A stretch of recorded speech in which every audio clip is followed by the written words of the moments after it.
కోతి ఓ చోట ఎప్పుడు స్థిరంగా ఉండదు. కష్టములన్నీ కూడా తీరుస్తాను, సమస్త కోరికలన్నీ కూడా తీరుస్తాను. ఆఖరిలో ప్రతి నెల వ్రతాన్ని ఎవరైతే చేస్తారో మోక్షాన్ని కూడా నేనే ఇస్తాను అని చెప్పేసి అన్నాడు. కోరిక తీర్చడం అంటే కనుక ఎవడో గుడికి వెళ్ళడం, అర్థమైందా? కోరిక తీర్చనంటే ఏ దేవుడి దగ్గరికి ఎవడో వెళ్ళనమాట. అందుకని చెప్పేసి కోరిక తీర్చాలి. భగవంతుడు అంటే కోరికలు తీర్చే యంత్రమే. అందుకని చెప్పేసి మొట్టమొదట అదిగో చిన్న తిరుపతి వెళ్తే ఆ పని అయిందండి అంటాడు. అవ్వలేదనుకో చిన్న తిరుపతి మానేసి పెద్ద తిరుపతి వెళ్తాడు. అక్కడ కూడా అవ్వకపోతే షిరిడి వెళ్ళిపోతాడు.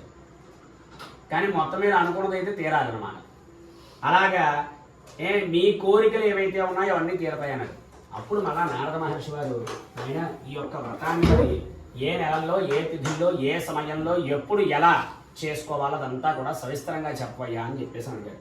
అడిగేటప్పటికి నాయన ఆషాఢ మాసం కానీ, కార్తీక మాసం కానీ, మాఘ మాసం కానీ, వైశాఖ మాసం కానీ ఈ 4 నెలల్లో చేసుకోవచ్చు.